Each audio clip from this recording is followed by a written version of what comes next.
Well, today I hope we discover quite a bit in the daily puzzle. First of all, we're going to time travel 100 years ago. An amazing game was played that inspired a Chess.com bullet game played by Practice Makes OK versus Myst 2500 right here on our Chess.com server.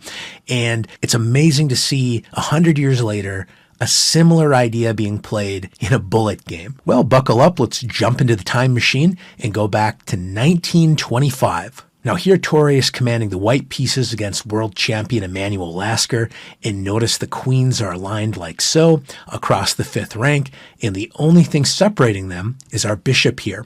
And Torre unleashed the amazing, seemingly impossible, I can't move my bishop because it's pinned kind of thinking. Well, why not? Here there's the amazing bishop to f6, taking advantage of the pinned pawn, threatening rook takes pawn, and also discovering the queen's attack against its rival. So after the queen captures the queen, now Torre plays rook takes g7, creating the famous windmill tactic. Now white could play for a draw, repeating moves like so. But basically the idea is we're going to discover the bishop's attack against the king. The king is forced to move back to g8. Then we reload the windmill like so, force the king into the corner, discover the bishop's attack again while capturing a bishop, and we reload.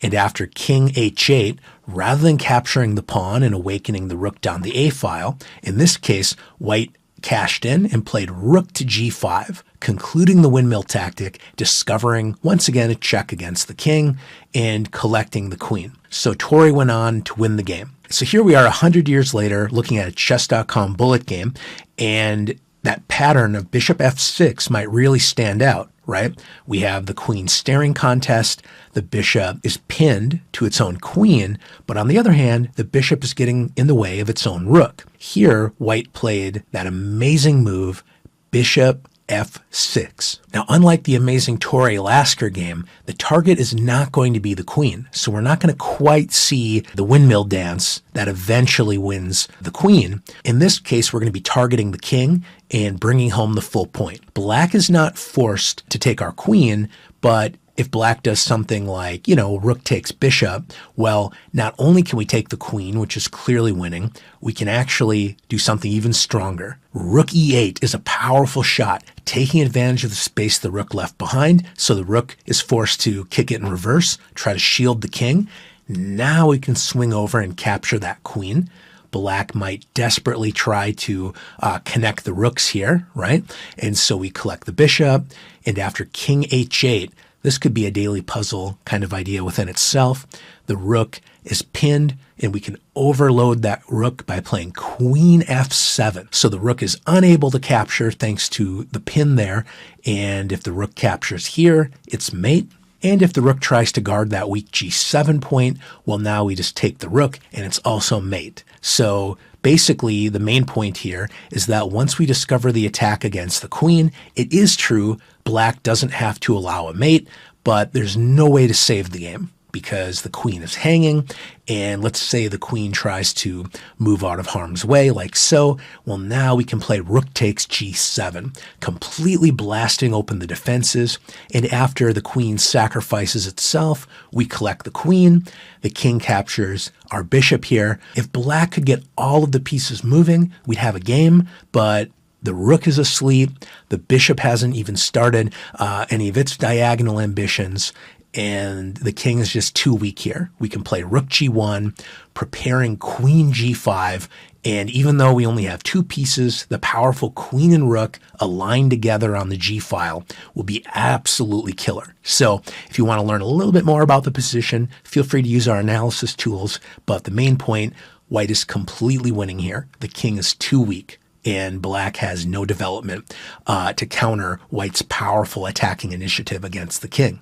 So going back, if the queen moves away, then we're still going to win the game.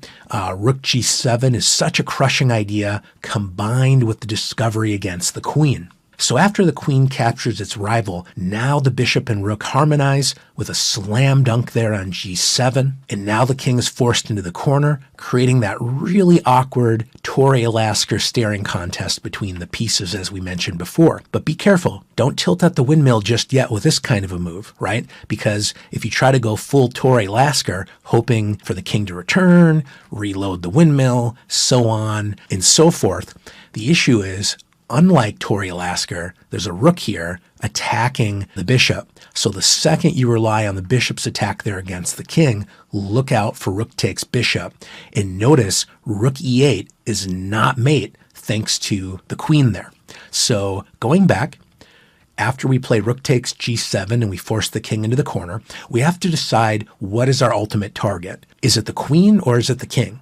So we already talked about this move not quite working out, and the story is also true with rook g5. Here we want to capture the queen, but again, the bishop that's attacking the king is hanging. So black will capture our bishop there. Once again, rook e8, not mate because of the queen. And if we capture the queen, well, notice we have two rooks and black has two extra pieces. So black's pieces can start to wake up and we don't have much to show for it other than being down tons of material. So at the end of the day, this nice Torre-Lasker idea isn't going to be reproduced exactly. Rather than using the king to sort of gain enough time to mop up material and eventually collect the queen, in this case, we're actually going to try to mate the king. Now, how do we bring home the full point here? If we're attacking the king, we're trying to figure out some kind of discovery, but the bishop is hanging. Well, notice when I mentioned rook g5 was a plausible idea, the big problem working out the details is not only is the bishop hanging, the queen is guarding the back rank.